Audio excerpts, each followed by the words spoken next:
Hello, I'm Harry, Hello, I'm Giuliano. Hello, I'm Ayça.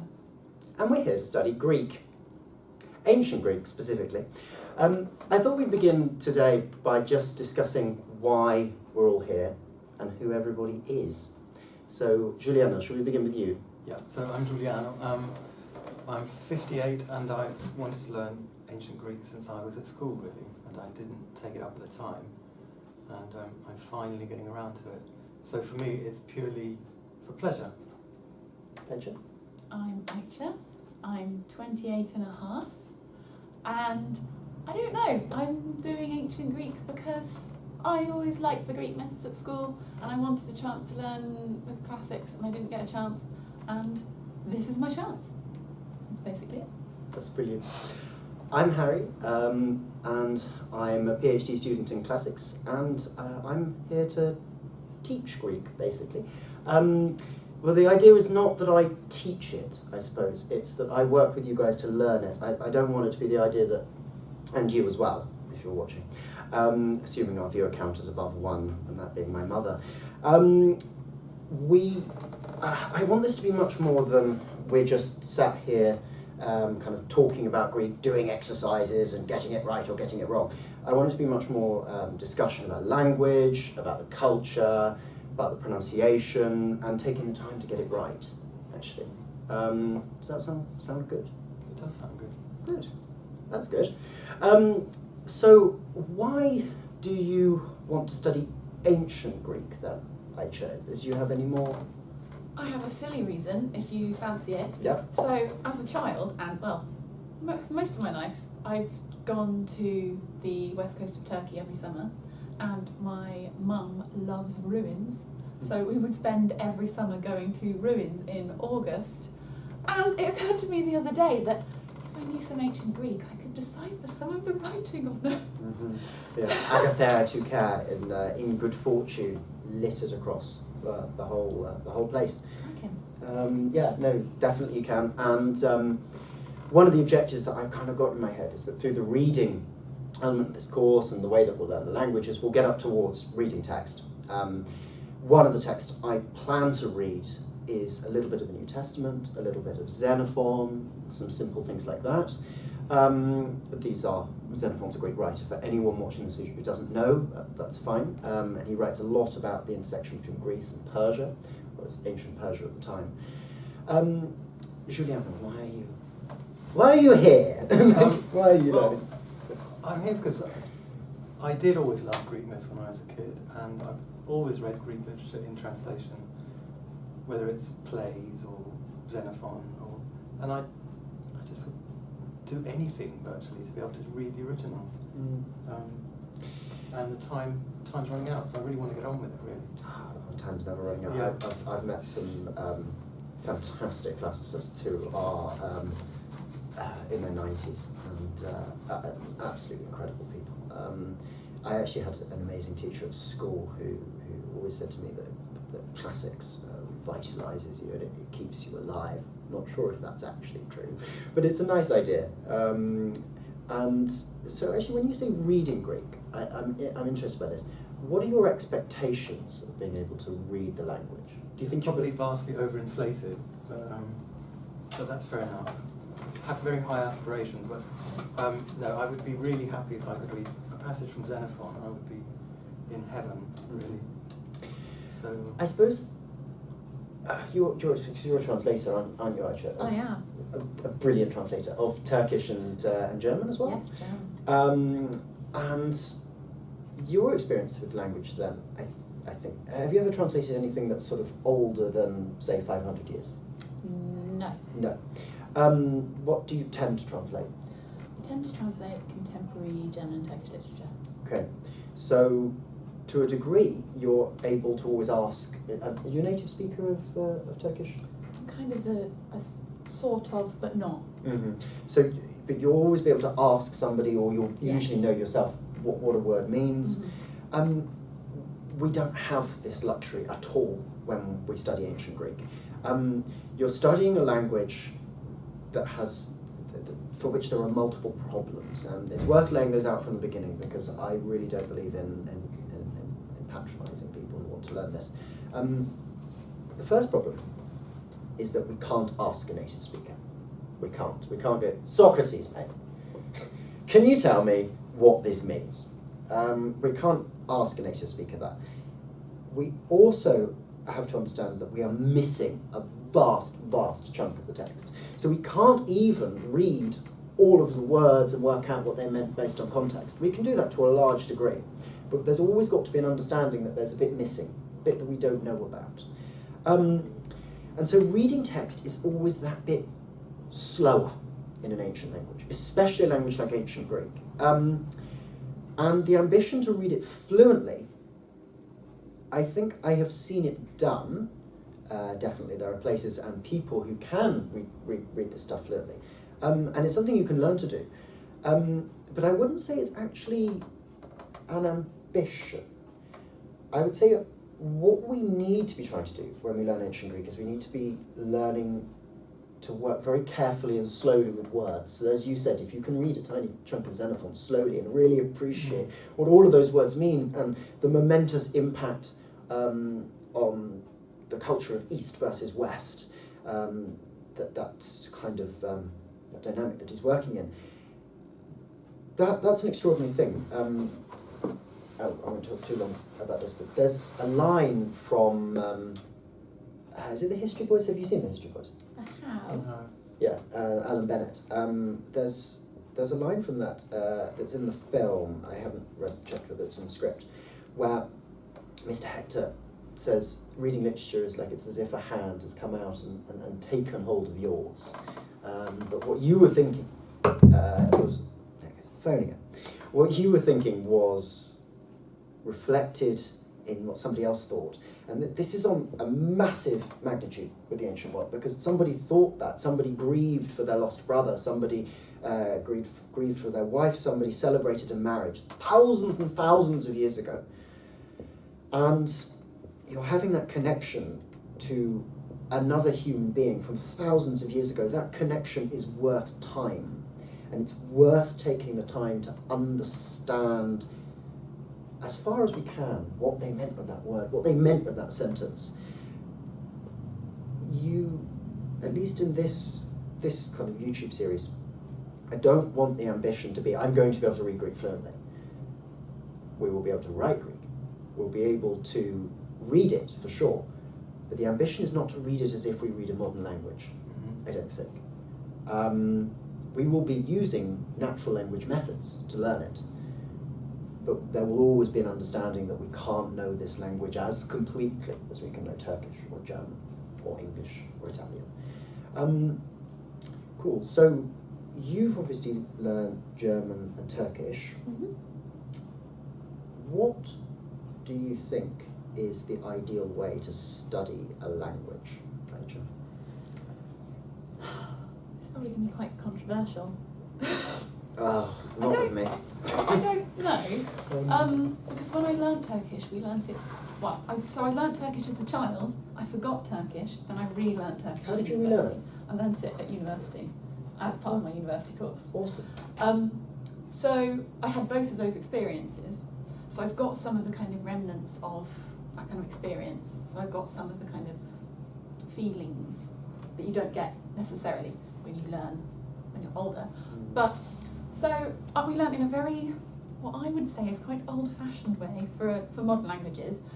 We would just look at the grammar and we would just read sheets and sheets of grammar. Very few kind of like, we would do it very quickly, and we wouldn't really engage with the grammar. We wouldn't sort of practice. We would just look at grammar for basically a whole week, and then we'd have 10 sentences to write. Sounds bloody horrendous. It was horrible, and our main text to work on was our tutor's former university notes. Oh, good. Handwritten. That's helpful. It was terrible.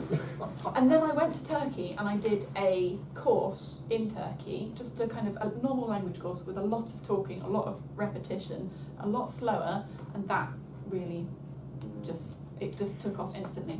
I think the thing about grammar, and I will be stressing the importance of grammatical tables and the learning of vocabulary in the process of this learning. It is important. It's really important to have your grammatical tables. but they're a reference point, and they're not everything. Mm-hmm. Reading is more. I mean, the way that I learned Greek and Latin, actually, was that very formal grammatical method, and I didn't really learn to read the language properly, insofar as you can learn to read Latin and Greek properly, vis-a-vis what I've already said, until I started engaging directly with the text, until I started writing in Greek, doing prose and verse composition, and speaking in ancient Greek and Latin as well, which you can do. I didn't really engage with it until that information became active, really, and that's really important. There are some schools of thought that think that natural language learning, we should be learning ancient Greek and Latin the way that we learn a modern language. I've already said why I think that might be somewhat problematic, but it's also problematic the other way around.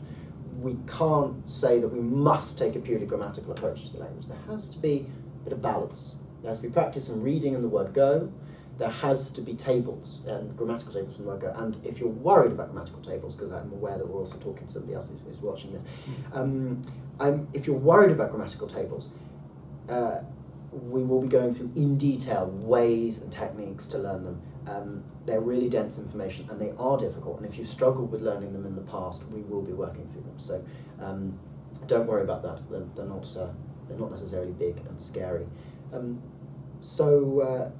Giuliano, your experience of... Well, funny enough, I learned Italian as a child because I grew up in Italy till I was about 7, and then stopped learning Italian. And I also went back and learned it, but at a bit of a younger age, as a teenager, more formally when I was in Italy. So I had that sort of natural, just where you just absorb language at a very young age, and then later on... Absorb language? When you're a child, you just hear it and copy it, I think, basically. And... Yeah. Child language acquisition theory is it's a really interesting field, and there's certainly on that point, it's certainly an interesting field because there's been an assumption by lots of people and by scholarship going back to about John Locke that children do learn by association. They learn by correlation, essentially. They learn by working out what the word is, and because they hear the word banana and they're in the vicinity of the banana at the time. This has been pointed out as actually quite a problematic theory, and it's thought that that's not actually how children do learn language. It's thought that children learn language by intuiting the intended idea of the speaker, and by mapping the sound onto that intended idea. That means that they can do it even without looking at the word banana, at the thing banana, for example. They can hear the word banana and they can be aware what mummy's actually talking about because they can read mummy, they can read her expressions. And so they intuit that, and they work out that it must match onto the word banana. That means that you can learn words with a very, very small number of occurrences, because you think if you only come across the word banana 3 times in your life, well, it could be this, couldn't it? It could be a room. The important difference is being able to work out what somebody intended by what they were saying. So I think children are actually much more attuned to that. So what I meant was that I didn't learn Italian formally in any way when I was very young, but later on I did learn it in a more formal way, with grammar and so on. Was that easier or harder? What, the formal way? I don't know, I think I was a bit of a language nerd, so I really liked it. So I quite enjoyed it. It's amazing. And also, just on that point as well, if you're not a language nerd, that's totally fine. We have a policy of explaining what's going on. So if I say something that sounds like a load of rubbish, or sounds like the aorist optative, for example, stop me and go, that doesn't make sense. Or comment as well if you don't understand something. The whole idea of this is to clarify these things and not to make them confusing. Great. So we're in great hands here, and in you guys, not in me. And we're I am at least really excited to get going with the first lesson of Greek. I'm excited. Let's start. Okay, good. Right. So Greek. We introduce ourselves to this ancient language. So I'm really excited. This is my favourite thing. If you've seen the Latin video, you'll see me excited, but it's not this excited. I love this language. This language is so old. Our first glimpses of the language are in tablets written in basically on mud, actually, preserved from ancient Greek settlements in the Peloponnese. They don't use the Greek alphabet, but they have, when they were deciphered, it was worked out that they clearly mapped onto Greek words, and they had little inventories for things like sheep and swords, and this number of swords, and this number of priestesses, and this number of things, and this number of things. So really, really old, and that's our first glimpse of this language. Fast forward a little bit to the kind of last, thank you, to the last quarter of the first millennium BC, so from 1000 BC up to about 750. At around the 700 mark, though this state is this is very much debated by scholars, there's a guy or guys, a group of people called Homer, who were later called Homer by later Greeks, who are composing a series of songs. And do you know what the songs are called? You definitely know what the songs are called, don't you, Giuliano? No, I don't. Iliad. Oh, Iliad and Odyssey. I mean, Yeah, the actual title. yeah. Iliad and Odyssey. Yeah, yeah. And there were a number of others as well. And the Iliad is about the sack of a city in modern-day Turkey, actually, Troy. Actually, it's not about the sack. I'm completely wrong about that. It's about the siege of Troy, surrounding Troy at the time. They don't get as far as the sack in the Iliad. The Odyssey is about a hero from the Greek side, because the Greeks were attacking Troy. But a hero from the Greek side called Odysseus, trying to make his way home to Ithaca, where he lives in Greece. Those are the two, we call them epics, that have survived. Thousands and thousands of lines of Greek poetry. And they've been preserved, they were written down, and they have survived. There are a number of other works that were thought to be by a similar author that have survived in fragments. Sort of one called the Little Iliad, which it's, and I love that title, the Little Iliad, and that tells the story, and then others as well. Various writers then start to pop up throughout ancient Greece, and in different islands. You've got writers like Sappho, for example. Have you heard of Sappho? Used to be called lesbians used to be called sapphics because they were so cool, because they were named after this woman who supposedly loved other women, and one of her poems, which is imaginatively titled Sappho 31, is because it's the 31st poem that survived in the text category, does show her love for another woman who has now married a man, or is about to marry a man. So you're beginning to get glimpses of ancient Greek in something outside of Homer. You've got another epic writer called Hesiod, and then something happens around 500 BC. In the decade after that, do you know what happens, Ayça? No. Persia invades. Okay, and with the invasion of Persia, the Athenian city-state in the century after that kind of rises up in power, and becomes the dominant city-state.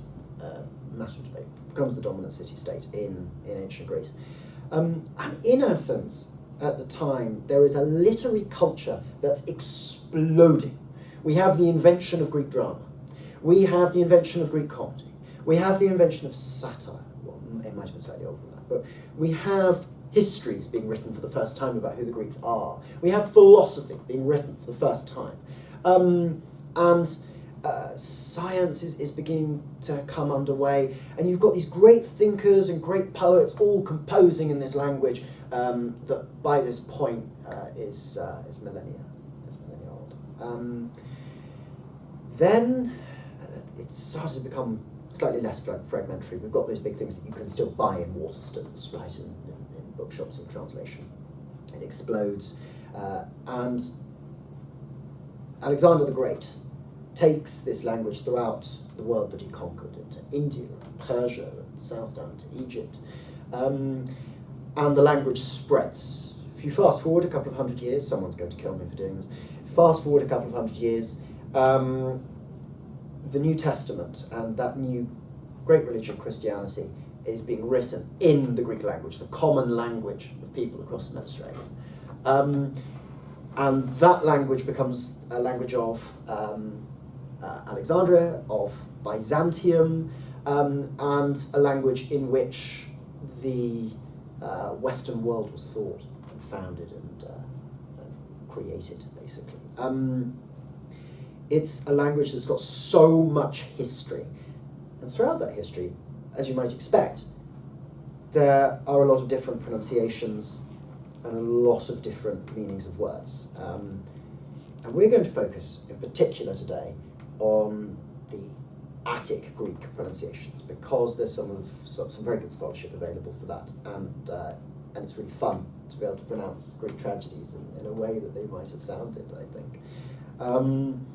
So the alphabet that we're going to be learning is different from modern Greek. The letters are pretty much the same, but the sounds are different.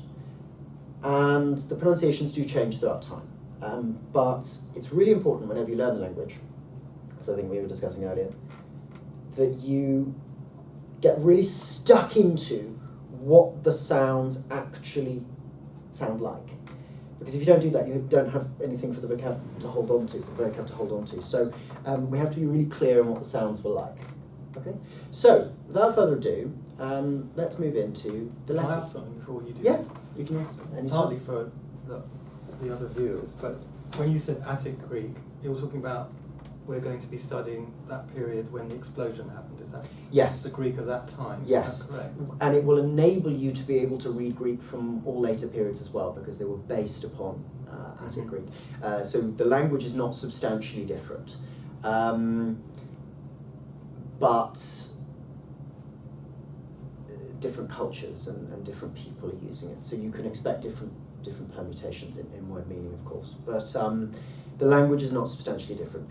The reason why I say that is because the language of Homer is quite different. It looks different, it's got very slightly different grammar, and some of the word forms are a bit different.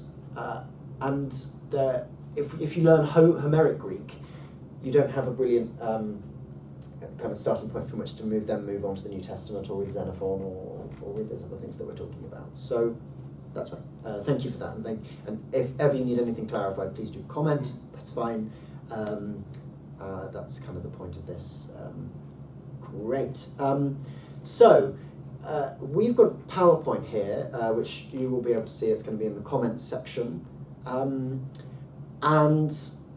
the PowerPoint on slide 3 that we've got here, you can see a graphic we've got. Can you see this, Ayça? Yeah. We've got a graphic here that I've drawn because students I've had with Greek before, when they first stumble across the Greek alphabet, they go, "Oh, these letters are quite similar to the Latin alphabet," and they're right. But there are some letters that are completely different. So I want to start with what I've loosely called the recognisables, which are super easy to do. Ayça, do you want to start with this one that I'm going to draw on the board here? What, are you expecting me to know how to pronounce it? Yeah. A. Yeah, just Sometimes it's sometimes it's but let's go with and we draw it like this. Sorry, Gina, so we draw it almost like a fish. You know when you draw those little fish in school? That's how we draw it. Do you want to have a go? Ooh, how exciting. Do you want to do it in black? Ooh. Oh. She's really good at this. Look. Great. Giuliano, do you want to do it in red? Or? I'll do it in red. Red. And it's like a fish. We just do it through the air. That's also brilliant. I mean, that's actually, both of them are actually a lot better than mine. Okay. So that's look, first, the alphabet is named after this letter, alpha. Second letter, Giuliano, what's that say? So we're going just slightly to the right of the alphabet. That would be B. B, exactly, B. B. Very straightforward. And we draw it with a line down, then just a simple B. So we're drawing it line down, simple B. Okay? Do you want to have a go, Giuliano? And when you draw it as well, You see the line down first, not like this then. you can do it that way as well. That's fine. So what he's just done is I did it both ways. he's done it both ways, and he's done it brilliantly. That's a B, okay? And when you're drawing this at home, make sure that you pronounce the sound when you're doing it as well, because you want to hook up the motor system that you're using in your brain to draw it with the sound. Okay, well mine looks terrible. But no, it looks great. It's fine. It's great. German S set. Oh, it does actually, doesn't it? Yeah, But I it, think but it's the same character. it's the same. It It's is the same thing. That's interesting, isn't it? B.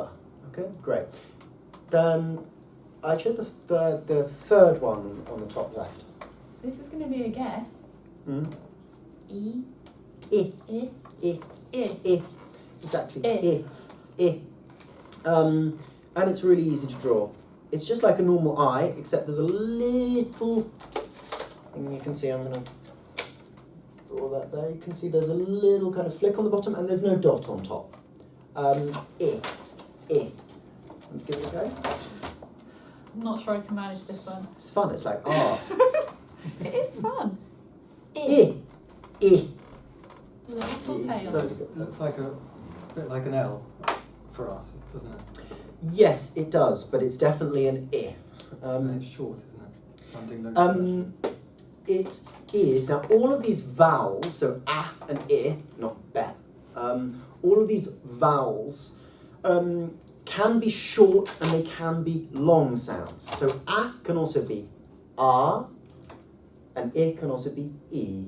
Okay, so you can have short and long sounds.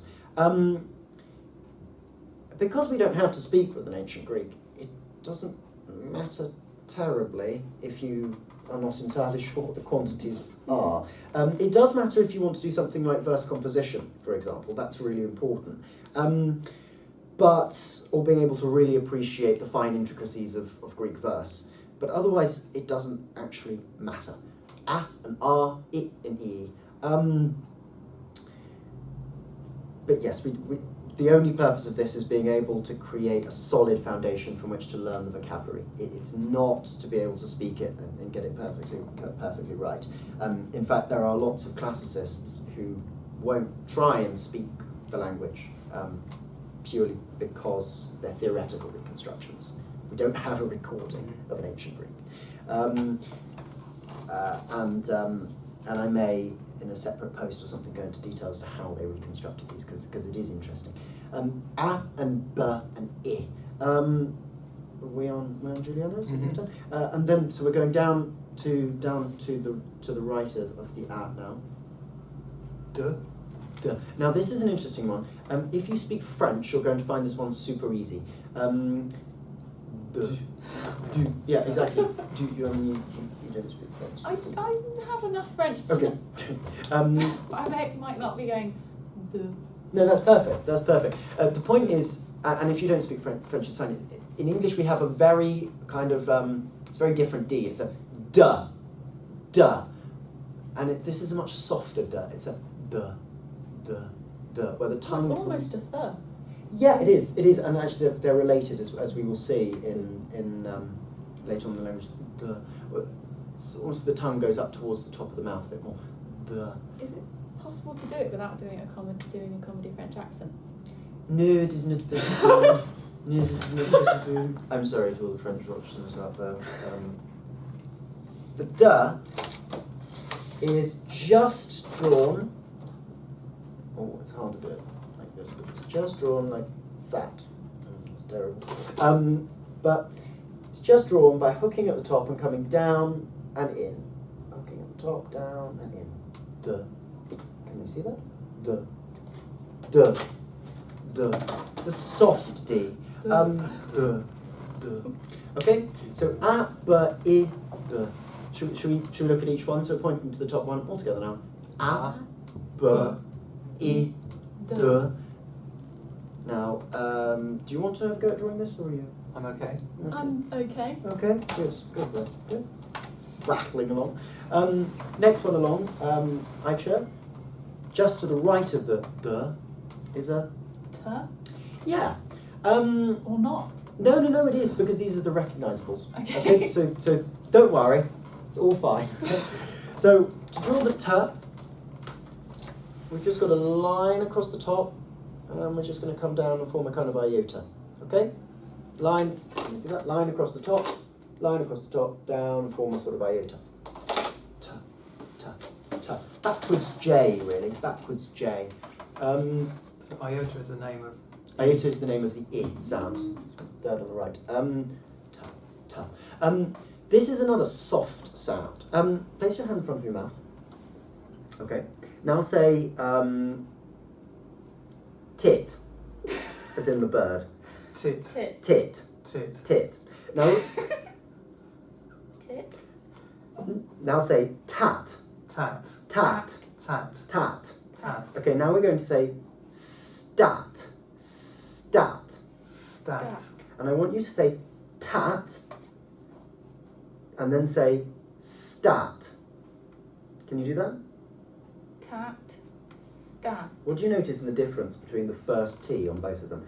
Tat and stat. Put your hand in front of your mouth, because you may not be able to do it if you can't. Tat. Stat. Okay, Tat. so the first one has more aspiration, more. Yeah. More air. Yeah, exactly. Or whatever. Yeah, aspiration is. Yes. Yes, I agree. Yeah. You agree? And that's because actually they're two different letters in English. They're two different sounds. We learn this instinctively as children. And it's something that other speakers of other languages that have to learn English do find quite difficult, because they are two different sounds. They are not the same sound. And this is the stat sound. This is the T in the stat. Okay?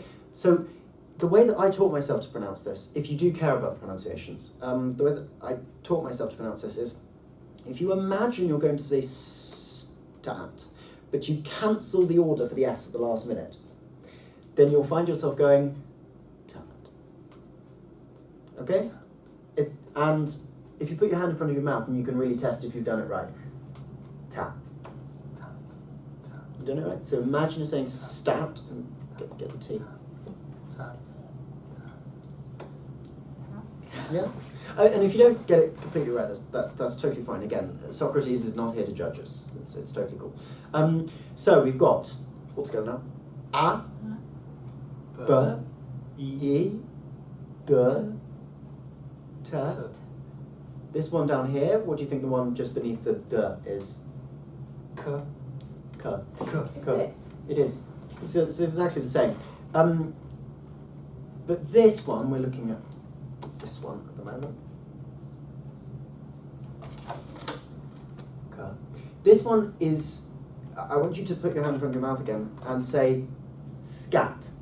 Scat. Scat. Scat. Now say cat. Cat. Do you notice the same phenomenon? Yeah. Can you see it? The first one Cat. is softer.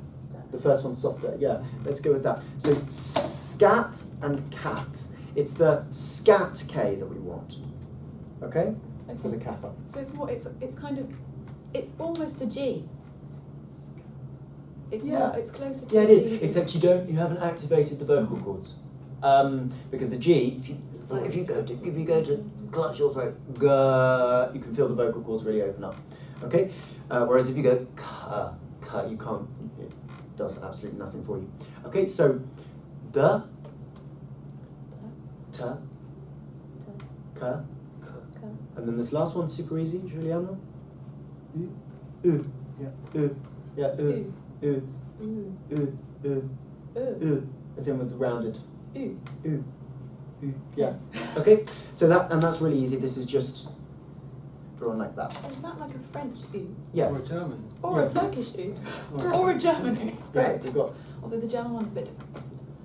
How's the German The German one's a bit more whiny. A bit more like ooh. one? Whereas the Turkish is and the Turkish and the French are very similar. So do a Turkish one. Ooh. So that's just like French. Perfect. So we've got a. Ben. Ah. So we just do that one. A, Ah. B. b, I, d, t, K. U. Brilliant. Brilliant. Absolutely brilliant. Aren't we great? And the A, of course, if it's a long A, is an R. R. R. And the I, it's a long I, it's just a bit longer. Okay? And U, just a bit longer, U. Just say, take longer to pronounce it. That's all. Okay? Great. So those are the recognisables. Pretty straightforward, right? Now let's go on to the slightly difference. Okay? So that's the top right-hand corner. The slightly difference. Okay? Mm-hmm.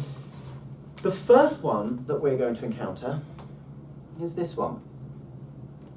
And it looks like the letter O, but with a sort of gun on the top of it. So it looks a bit like a gun carriage. Mm-hmm. Okay? This is a S sound. S. And it looks like a snake coiled up, doesn't it? Okay? Little snake. S. Okay? S. Okay? S. That sounds quite easy. It is easy. Okay, good. Super easy. Super. Here's the trade-off. You might be wondering why there is a slash next to it.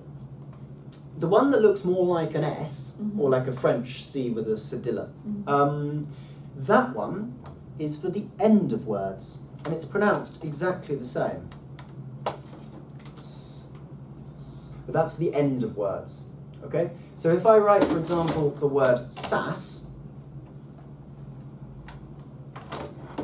sass, s, a, s. S, a, s. So it's got nothing to do with pronunciation. No, nothing to do with pronunciation, just the end, position. just the position of the word. That's it. Okay? And the one that looks more like an S is for the end of words, and the one that looks like a snake is coiled up at the beginning. It's like it's coiled, ready to strike for the word to come. Sass, sass. Okay? Great. The one that looks like a sort of musical rest / powerful wizard, sort of wizard stick. Yes. This one is zd. Zd. Zd. Zd. Zd. Like Zd. wisdom. Yeah, exactly, like wisdom. Wisdom. Zd. Wisdom. Zd. Zd. Zd. Yeah. It's really tricky to draw. It's sort of like that. But sort of like that. You'll see my various attempts of drawing it. It's probably easier if I actually try and draw it as part of a word. Yeah, that's it. So most people will draw it almost like a Z, actually, instinctively. It's a really hard one to draw. Do you want to give it a go? Do it. Oh god. That's really good. That's really good. That's really Wait, I'm good. doing That's it again. that's really good. Doing it It's again. much better than me. I'm completely useless at art, so Oh, that's brilliant. come on. Well, I did get an A star at like GCSE. So Look what at can I that. say? It's terrible. That's amazing. Zd. Zd. Zd. Zd. Do you want that to go, Giuliano? Ooh. Come on, let me try. Yeah.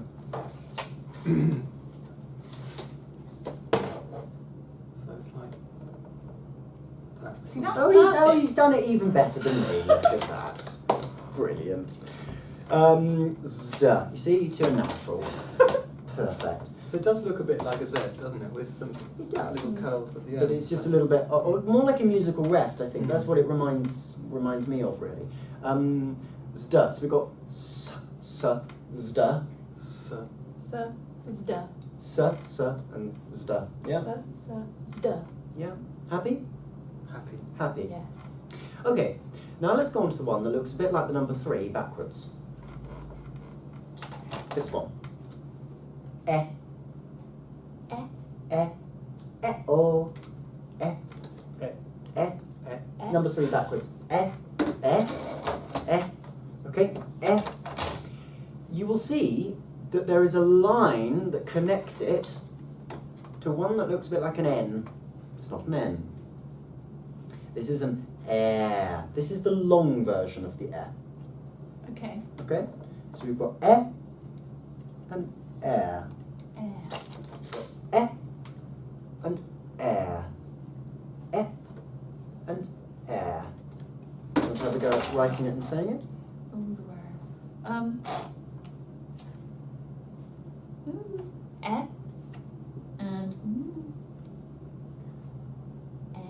And air. Brilliant. She's done very well again. it's tiny though. And air.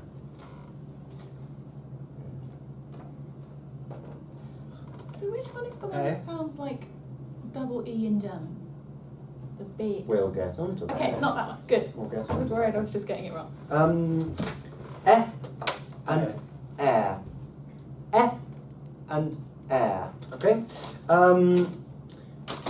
I actually had a student once who described the air sound as it's like you sort of do a running jump and then you fall off into the air. If you draw it, that kind of makes sense. You do a running jump and then you fall off into the air like that because of the way that the second one goes a bit longer. Air. And air. You'll notice that these two are just short and long, whereas the a, I, and u have their own long version. Okay? And air. And air. Okay? Okay. Giuliano, do you want to look at the last slightly different one? It looks like O. It is an O. Oh, right. And what do you think the long one that looks like a W is? This one? Yeah. Well, I recognise it as omega. Mm-hmm. But Or. Oh. It's just a long O. Okay? So if the line that connects air to it means long to short. This is or to O. Or to O. Okay. Okay? Makes sense? I know it looks like a W, but what came first? Let's be frank. So, O and or. O and or. Brilliant. So let's go through them. So, A, A. A, B, B, I, E. D, D, The. T, K, K, K. U. U, S, D, Zda. E, E, E, O, O. Have we done them all? Yeah, we've done them all. Right, great. Right, what do you want to do first? The false friends or the totally difference? false False friend. friends? False friends. Okay, let's do the false friends first. Because there's only 4 of them left. Okay, so we've dealt with air and or. You happy with those? Mm-hmm. Okay, good. We will do some reading practice in a minute. Air and or. The one that looks like a V, I need hardly remind you, is not a V. It is nothing like a V. It is a N sound. Ooh. N. No. And the way that I like to remember that is no, it's not a V. No, it's not a V. And there's another way to remember it. That's if you turn V upside down, it looks vaguely like an N. So, no, it's not a V. Okay? No. No. Got it? And we draw it with a little line, and then we draw a V. Like that. Do you want to have a go? And when you're doing it, because this is a false friend, really note the differences to the Latin alphabet and pronounce it as you do it, either in your head or out loud. Yeah. It's like a wagging finger saying no. Let's go with no, no, no. It's not a V. Great. Okay. Okay. Mm-hmm. So remember to pronounce it while you're doing it. No. No. Okay. Because this is a false friend, we need to pay extra attention to it. Okay. And in the first couple of moments of you reading Greek, you will find it quite difficult. So you just got to really focus on it. And if you make a mistake, that's totally fine. You just focus on it, and you'll get it eventually. It does help that Greek often has a different font to English, and so actually I think your brain often gets used to the font type, and you just do it instinctively after a while. No. Okay, we're going to come straight down to the one that looks like an X. And you hardly tell you it is not an X. This, do you remember the kappa sound? This one up here, what that one sounds like, Giuliano? What's that one? K, K. So this is a soft K with a sk, K, yeah? K, K, that one, without the... But if we go full blown and go K, like kick, can you do that? Kick. K. Yeah, that K. K. When you let all of the air come out. K. Okay? Okay, that one is this chi. Okay? That's that one. K. K. K.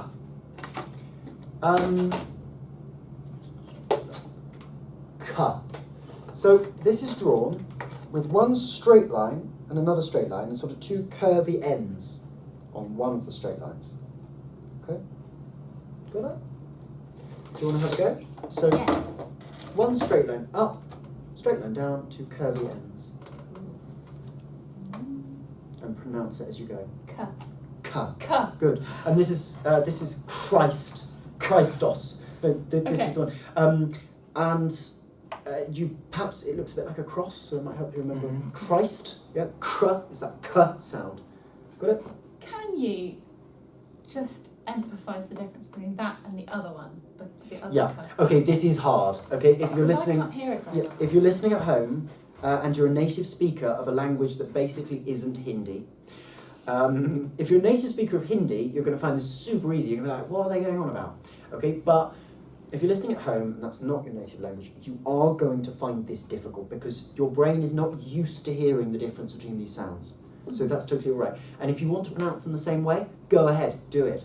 Nobody's going to stop you. It's fine. Okay? But for avoidance of doubt, hand in front of the mouth. Kick. Kick. Kick. Okay? Kick. Kick. That's this one. And you can imagine it. Kick. It's like these two ends sort of kick out. Kick. Okay? That's the harsh k.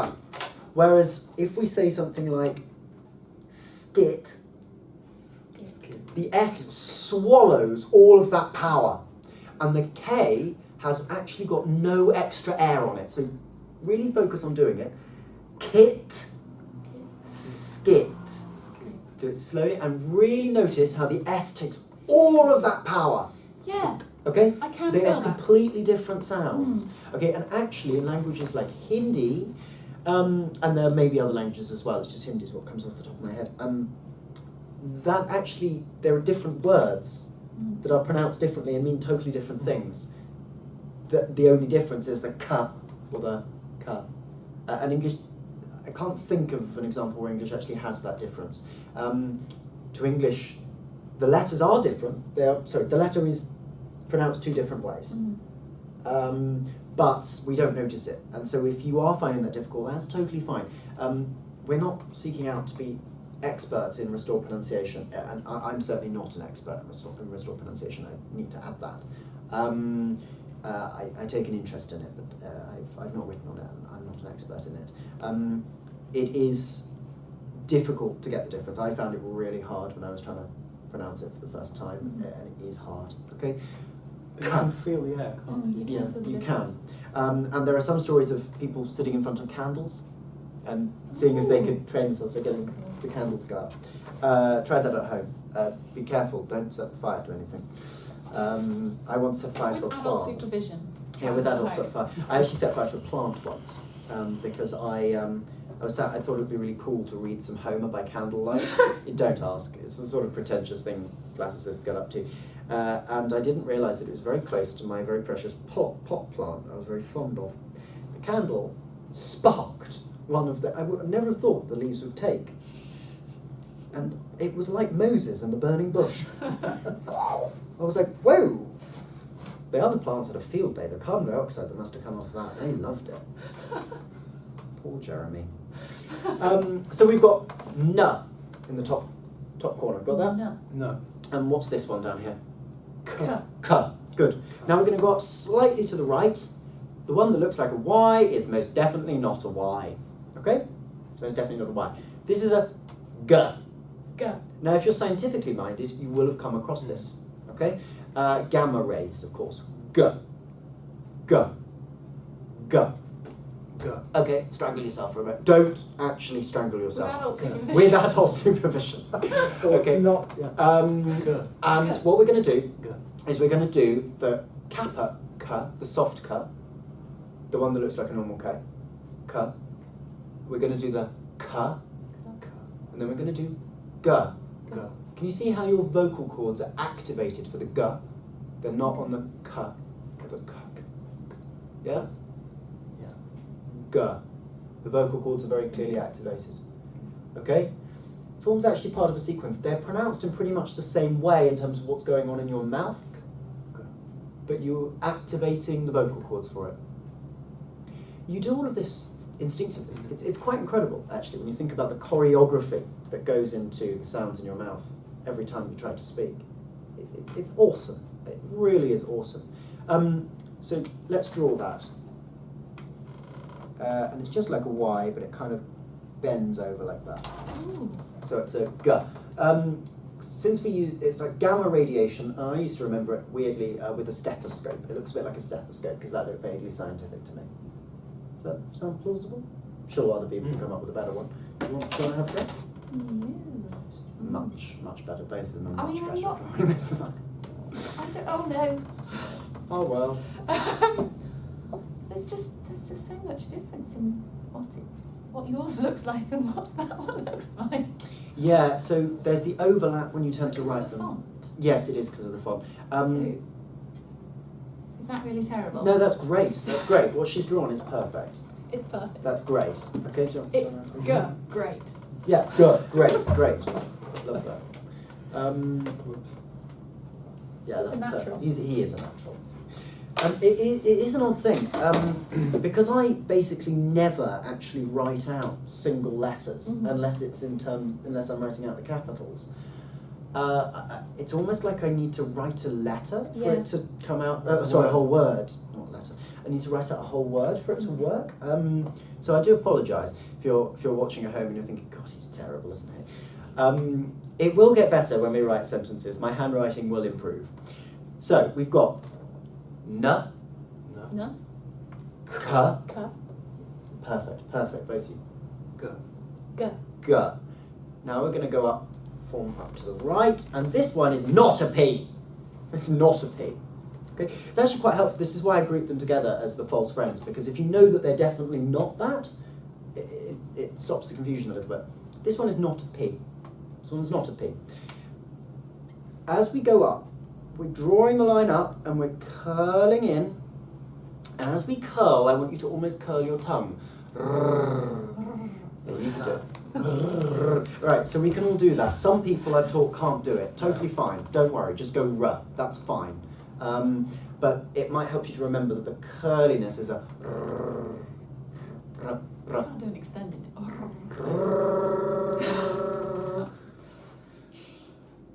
This could be you. Yeah. Okay. So, line up, class. I'm going to attempt to draw this backwards. Up and curl. Ooh, it's not bad actually, is it? Or, I mean, I am looking at it upside down. No, it's awful. That's fine. Go on, have a go actually. Good. And remember the It's a technique. lot like a P. Remember the technique of pronouncing it while you're drawing it, because you want to associate the motor skills with the sound. Okay? Good. Great. So we've got. You guys first?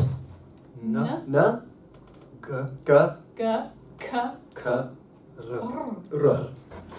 Okay, and then of course we already know that this is or, like a seesaw, and this is air. Good, like jumping off and into the air. Okay, good, great. So that's pretty awesome. We're doing pretty well. Now we're going to go on to the totally difference. Is everybody okay with what we've covered so far? Mm-hmm. You can forget them. That's fine. We will do a reading practice in a second. We're going to go on to the totally difference.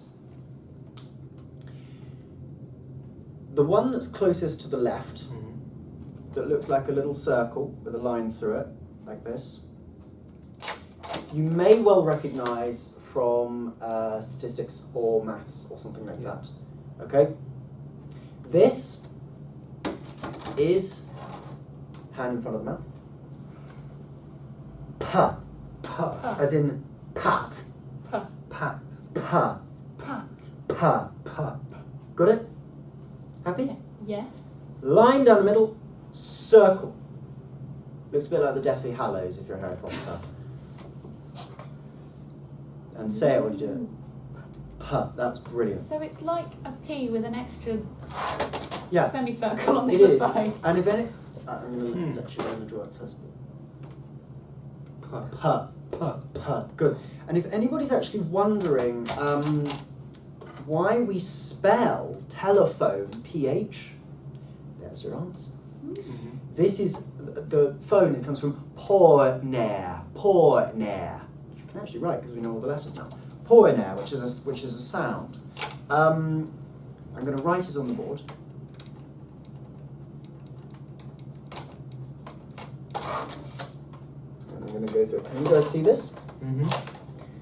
This letter. Puh. I can read that. Magic. That's amazing.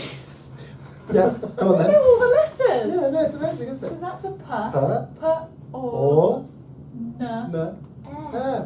Porner. Porner. It's a sound. Sound. That's Sound. really, really cool. No, it is, isn't it? Well, I'm glad it's working. Porner, porner, porner. The sound, okay? And we write that in English still With a PH. with the PH. Because we're reflecting that ancient pronunciation system. We've changed it, as has Modern Greek. Modern Greek now pronounces this f, okay? We've changed it in line with them. But porner, that's why we write it PH, if you ever wondered. I have solved that strange literacy problem for you. Thrilled by that little Yeah. fact. Porner, porner, sound, porner. Yeah, so that's a p sound. And when the Romans were writing the sound, they wanted to replicate that. P. The one next to it, to the right of it, looks like an oval with a horizontal line through it. Hand in front of the mouth again, we're used to this. T. Tuh. T. Tuh. T. T. T. Okay? T. So that's another very difficult distinction. So yeah, that is another one. So we've got already had That one. the top one, the top T and the recognisables, which is a T, soft T, and this is a T. Tuh. If you're really struggling to make the difference, I really suggest that you just go for it with the T one, which is the one on the bottom right. Okay? Nobody will notice. It's fine. As I say, Socrates isn't listening. In fact, I think he'd be horrified by the whole idea. Socrates hated writing. T. T. Okay? Pa. Puh. Ta. Tuh. Tuh. Now, I've got another Greek word for you. Wow. Ah. Oh no. I'm going to show it to them. And we're going to work through it bit by bit. So this one. Tuh. T. This one. I've forgotten. That's fine. That's fine. Don't worry. Eh. It is eh. Good. Yeah, good. That's fine. Totally fine. We're learning something new and it's tough. This one. Or ah. A. Te. A. T. T. Te. A. T. Is that? Remember up and yeah. Te. A. T. R. Mm. O. O. Oh. And this one. N. N. So put it all together, Ayça. Te. A. Tron. Tron. Teatron. Teatron. And to this day, we pronounce the modern English word theatre, but we spell it with a TH. Oh, how cool. Okay? Oh, Yeah? that's interesting, because in Turkish it's tiyatro.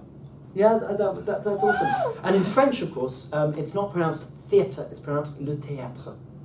And the French still pronounce it t, like that. Okay? Good. So we've got p and t. Have you got that down? Yeah. This is difficult, and if you're struggling to write it, that's fine. It is hard. Equally, if you're finding it easy, great. Now we're going to go up to the three just above this, underneath the totally difference. There's three letters there, three letters. The first one, a line up and a curl down. You may recognise this from physics. L. La. That's all there is to it, and it kind of looks like a L. But what's happened is I used to say, this L has got a little drunk. It's fallen over, and it's had to be supported by a little stick. To me it looks a lot like a diplodocus. Or diplodocus? Lo. Yeah, that's what I was- Lo. Okay, good. Lo. Happy with that? We all happy Yeah. with that? So we've got, all together? Pa. Pa. Ta. Ta. La. La. And if you can't remember it, that's totally fine. You just go back and just do it again. There is this thing, I think, where people get really het up when they can't remember something. This is difficult. It is hard. Okay, we're learning an entirely new alphabet. Think how long it took you to learn the original alphabet. It is hard. Just give yourself a break and chill out. Okay? La. Next up, looks... I mean, what is that letter? Do you know what I mean? You look at that and you go, what is that? Pretty. It is very pretty. I think so, anyhow. If you're a statistician, you know exactly what this letter is. Yeah. Line down, like an English U. Ma. Oh, that's a good sound. Ma. Okay? Ma. Ma. Ma. Okay? So, if I write mamma, ma. Okay? Happy? Do you want to have a go? Line down a little U and a little U. And then, oh dear. Ma. Are you It happy? almost looks like a muff. It almost looks like a muff with a tail. That's great. And it's great that you're creating that idea in your head as well. Very Because exciting. ma. So we've got la to the left, ma. Ma. This one, you'll recognise this, or everybody probably from maths. Oh. This is pi, and it's pronounced pa, but it's the s pa. So instead of pot, this is spot.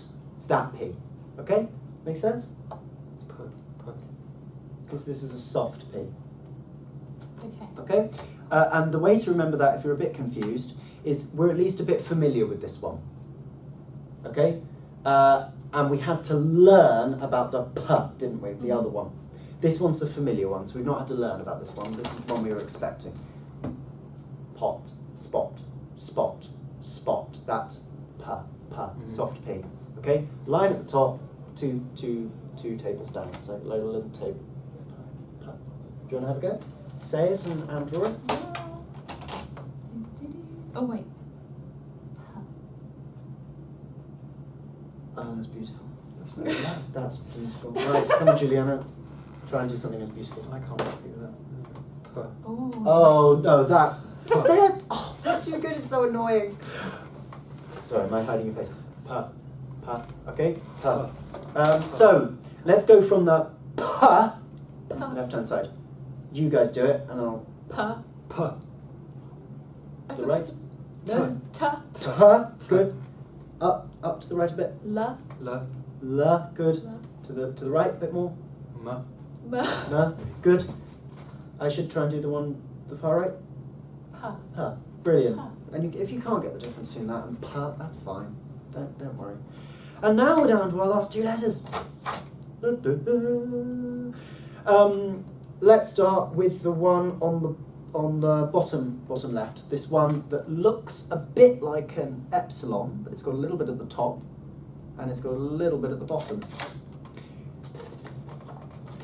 This is another one that's kind of two sounds in one. Ksa, ksa, ksa, ksa, ksa, ksa, ksa, ksa. So I draw it with a little. Try and show this. By drawing an epsilon, little horn at the top, little tail at the bottom. It's like a satanic epsilon. Ksa. Okay? Ksa. Ksa. It's like X but without the F. Yeah, that's actually a great way of doing it. So it's. Ah, she's got it again. I'm trying very hard, I hope you appreciate it. It's not happening by accident. That's good, because the more you try, the more it will go in. You know, ksa. Ksa. Ksa. Remember, draw it and say it. Ksa. Ksa. Ksa. Ksa. Okay? So, let's go from the pa. You guys do. How about we do it alternately? So Aisha will do one. Giuliano, you can do the next one. Okay, so you do this first one, Aisha. Pa. Pa. T. Next one, Ayça. La. La. Ma. Ma. Ksa. Brilliant. Ksa. Okay, we've got the last one, which is the funny one. I like this one too. I was once told when I was learning this how to remember this, and it's YouTube appropriate. It's just a funny way to remember it. This sound that we're about to learn is a psa sound. Psa. Psa. Psa. Psa. Now, some people remember this as Poseidon's trident. However, I was taught a rather more flavoursome way to remember it. Oh no. Imagine a man at a urinal. What sound does he make? So the man is the stick in the centre, as you can see, like that, and the urinal is this bit around him. Psst. I'll never forget that. And I thought I would be honour bound to share that with everybody, with the whole internet. Psst. Psst. Psst. Psst. Psst. Okay? You'll never forget that one now, surely. Okay? Good, so that's the Greek alphabet. Cool. All of them. That's all of them. Right, so what we're going to do now is we are going to go on to the diphthongs, which are what you were talking about. Diphthongs, 2 sounds, pton, letters in two letters in one sound, basically. And if you go on to the, we're just going to draw this, but if you go to W. Sidney Allen's Vox Graeca, you'll see this in the back. The book will be linked on the thing. But we're just going to draw it here. When alpha and iota come together, that's just I.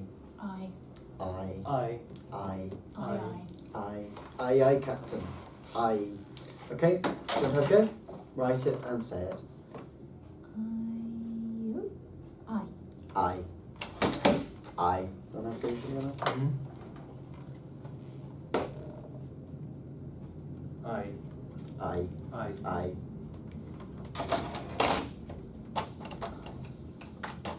Okay. When alpha and upsilon come together, this is just an ow. Ow. That Like hurts. German. Like German. Ow. Alpha and upsilon. We happy with that? Yep. So we've got I, alpha and iota. Ow. Ow. Alpha, upsilon.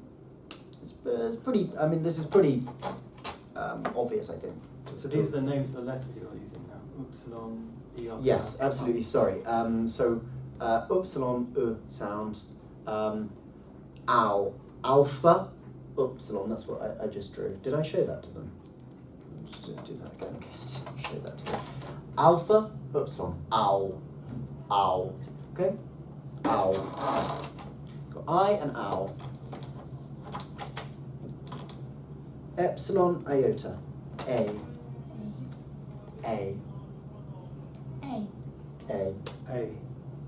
This sound changes a great deal actually in the history of it. So don't be too worried if you can't pronounce the sound. It often gets confused as well with the eta sound of that. So don't be too worried.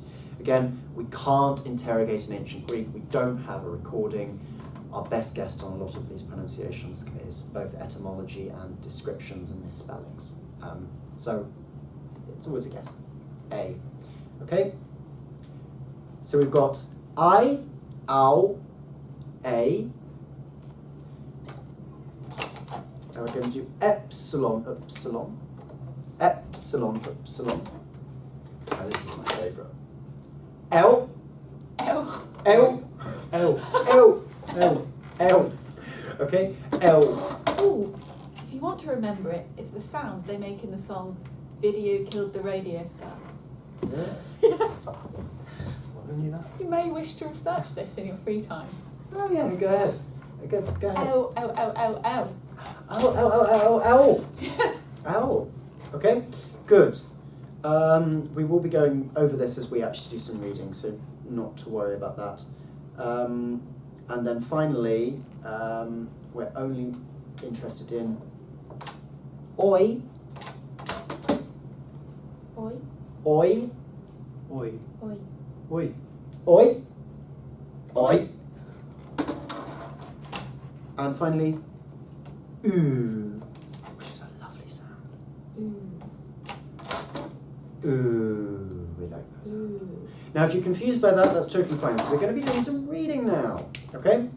You have amazingly printed this out, which is awesome. Now, this sheet I'm showing you is, this will be online so you can see this.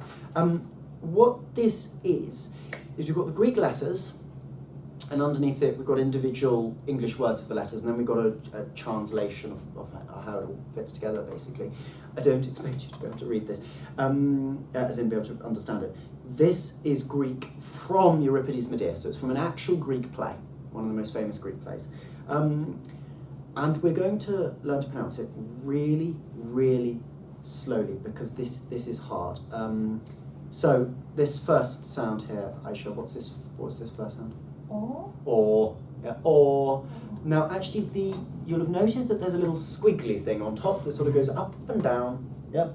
That means go up and down. It means or you don't have to know that, but it's a fun addition. Or. Okay, go up and down. Or. Right. Do you want to piece together the next word, Giuliano? Techna. Techna. Now the acute accent on the epsilon, so the one that goes up on the e, that means go up. Techna. Techna. Techna. There's always a temptation, and I'm guilty of it myself, to stress that sound. In purist theory, it shouldn't be stressed. Just as a little disclaimer, I'm terrible at separating out stress from pitch, accent. Sorry. But it is supposed to be up and then down. Techna. And then have a go. Yeah? Techna. Techna, exactly. So it's like tonal. Yeah, it is. So Greek is tonal? Yeah, basically, yes. Wow! Yeah. I didn't know. And there are differences, words that are spelled almost exactly identically, that have different accents. How exciting. And they mean different things. This one? Is it not just the same? It is the same. Techna. Techna, good. You just read your first Greek word. It means children. Okay? Children. And Medea, who is, of course, murders her children later on in the play. If you know Euripides Medea, she's talking about her children. Oh, techna. Okay? It's a beautiful sound. I love it. You'll hear a lot of this. I'm really sorry. Right. Next word. Are we over to? You have a go because Giuliano did the techno. Come on, no, piece it together. It's totally fine. I can't remember what the first letter is. That's fine. Oh, Very good. Yes. Oh, where did I get that from? Thin air. This one. Oh no, it's gone. No, it's there, and it's actually. Oh wait. Very good. Spore. And yes, spawn. Very good. Spawn. It's like spawn, isn't it? And it means sort of theirs. It belongs And to the them. little curly, that's the up and down. the up and down one. Spawn. Spawn.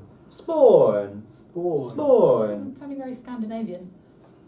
So we go. Oh, techna, spawn. Wow. Spawn. Spawn. Yeah, spawn.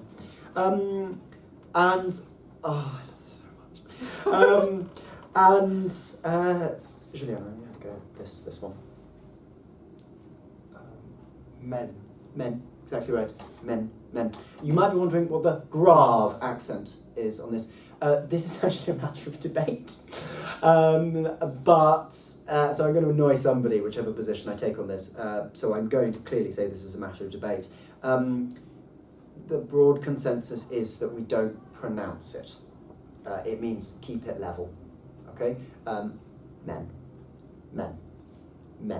Okay? You happy with that, Ayça? Yep. Good. Men. And it kind of means while. I've tentatively translated it while. You will discover that it doesn't really mean that, but men.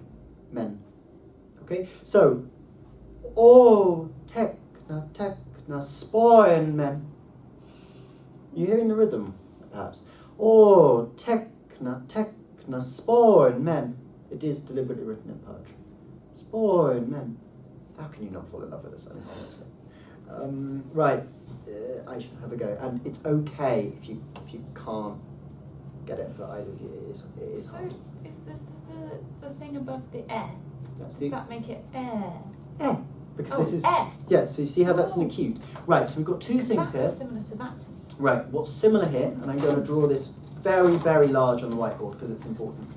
I deliberately wanted to encounter this as we did it. You can see on this or, we've got three parts. We've got the or sound. We've got the accent on the top that means go up and down, because it looks up and down. This one here means give it no H sound. Okay. Okay. If I wrote it instead, I will clarify this in a second, you will get it in a second, as a curl up, this would be whore. Oh. Okay? Right, so the way to remember this, because it's literally like open and close speech marks. You know a Bunsen burner, Mm-hmm. when you open it full throttle and it goes, yeah?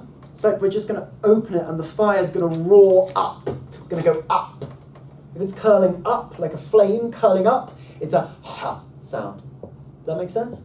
But if it's just coming down, no sound at all. Okay. Does that make sense? You happy with that? So, all this means, when I draw it really nice and large, because you can see this curls down, this would be, curls down, this would be Just air. Good. And we're going to poke it up because it's an acute eh. So it's like SD. Exactly. Okay. Perfect. So you can also remember this looks smooth, doesn't it? Oh, it does, doesn't it? Yeah. Because it's facing that way, so it looks smooth. Yeah. Where the other way looks unsmooth somehow. I don't know. Yeah. That's really good because you're clearly associating one with the other. That's really important. So, este. That's exactly right. Right. And that's the verb to be. It is. Menesti. Menesti. Okay? Next one, Giuliano? There. There. Very good. There. There. Indeed. Now, do you want to have a go at this word, which you'll be able to recognise once you translate it? I'm sure. So that's a per. Good. So piecing it together bit by bit is important. Oh no, what's that up? Polis? Yeah. Oh, of course. Polis. Polis. And it means city, so, I mean, that's just obvious, isn't it? Politician. Mm. Politics. Metropolis. Polis. Polis. So, if I do the whole line together to begin with, go slowly. It's okay to go slowly. In fact, it's good. Speed is not necessarily the name of the game here. Latin and Greek have been around for thousands of years. They can wait 5 minutes for you to get it right. Or tekna, sporn, men este der polis. Okay. Do you want to have a go? Who wants to be brave? Who wants to be brave? I can go. Go on then. Go really slowly, okay? Or tekna. Oh, spawn. Mm-hmm. Men nesti. Oh, what's that one? You can do it. Der Very good. polis. Polis. That was fantastic. Fantastic. Do you want to go? Exciting. This is amazing, isn't It's it? really cool. Mm-hmm. Or tekna. Spawn men esti der polis. Brilliant. Aren't we great? We're great. Good. How are we doing for I time? like the pitch. We still got a bit more time. Right. The pitch, and this is actually why they invented, I put this down now. This is actually why they invented accentuation, because accentuation was not around, the concept was, the sound was, but the actual drawing of the accents was not around in the time of Plato and Socrates and the like. This was invented by scholars in Alexandria, so the Alexandrians, because they got fed up with people, not foreigners usually, not pronouncing it correctly. Okay, so it was a latter invention. We do have earlier stories though of accents, and we're pretty sure that even though they weren't written, they were sounded. Okay, do you want to have a go? Whose turn is it? Is it Aisha's I can't turn? remember. Do you want to have a go at this word? Kai? Kai, brilliant. Have a go. Dorm. Dorm, good. Dorm. House, home. Kai dorm. Kai dorm. Domestic. Domestic. Oh. Yeah. Dorm. Dorm. N? N. And that's the same as English in. N. Okay. N. Look carefully at the accentuation. There is a Hoy. hoy. Hoy. Very good. What's the one underneath doing? We'll get onto this.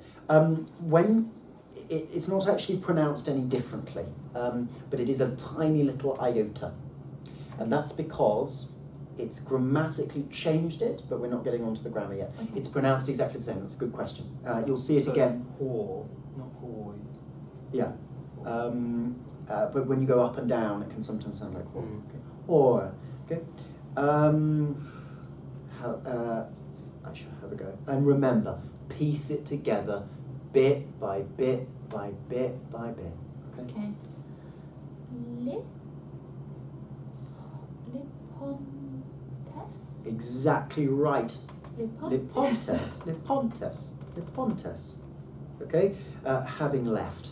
Lipontes. Lipontes. This is a great word. Atlian. Good. Atlian. Atlian. Atlian. Yeah, brilliant. And they've got that.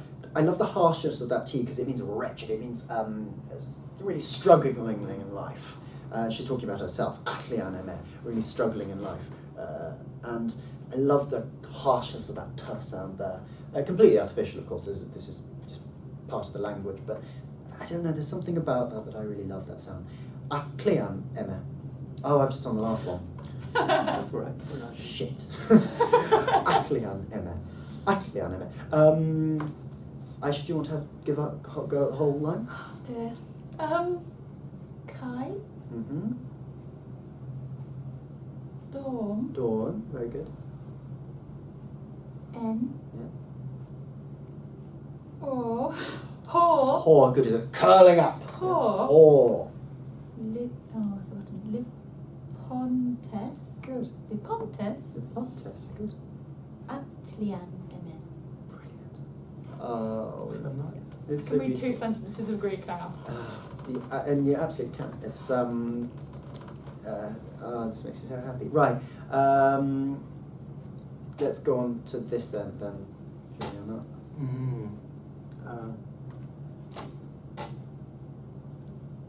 Oikeset. Brilliant. Oikeset. Oikeset. Brilliant. Okay. Oikeset. Sorry. It's the accent rises on the latter part of the air. Oikeset and comes down on the air. Okay. Whereas if I were to pronounce it oikeset, as I nearly did, that would be of course a circumflex, up and down. Yeah. Okay. Oikeset. Happy? Oikeset. And spend time making the sounds to yourself. And it means who will live. Okay, the house in which the children will live. Okay. There's a lot of vowels in this. Yes. No. Yay? Aye. No, very good. Yeah. Aye. Always. Aye. There's always vowels in aye. Always. Does that go down at the end? So the grave means kind of yeah, it means keep it the same. keep it the same. There are some schools of thought that means it goes down, but keep it the same for you. Aye.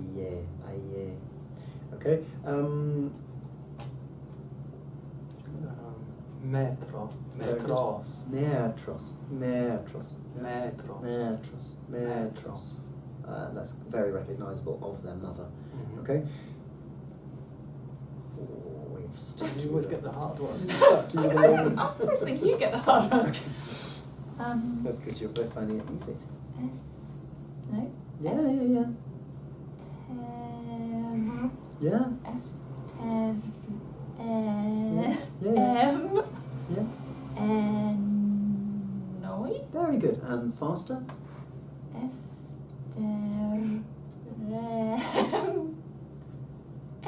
Enoi. Good. Esteremenoi. Esterem. Esteremenoi. Esteremmenoi. Esteremenoi. Esteremmenoi.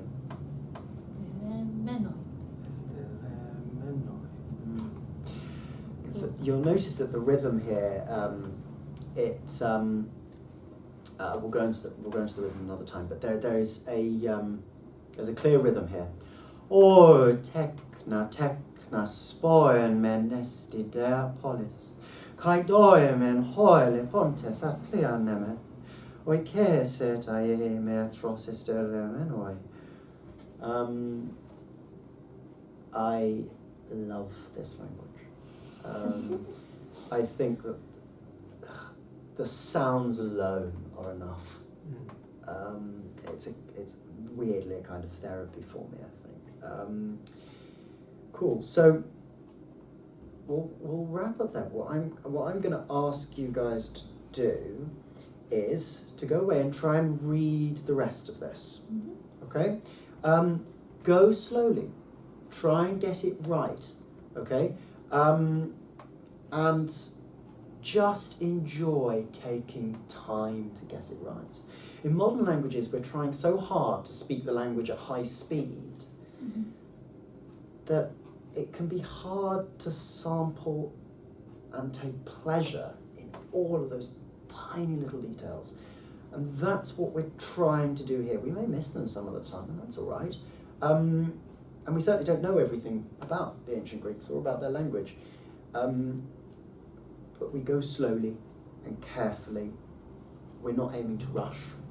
We're just here to enjoy ourselves. Does that make sense? It does. Good. Objective achieved. Cool. Any last Okay. questions? I don't think so. I don't think so. Oh yes, Mhm. that little breathing thing. Yeah. Where was that? So here, Yeah. So when so it the comes breathing's down. not on the first letter. Okay. So What's that when all it's a about? diphthong, so two vowels together, I thought the breathing will be on the second letter. Okay. Mm. Well, that's well noticed. Okay. Good. And any questions that anybody has had watching this, comment, or you can tweet about it, and get in touch, because that would be great to hear. Okay, good. Should we wrap there? Yep. Yes. Great. It's a wrap. Thank you, guys. That's a wrap.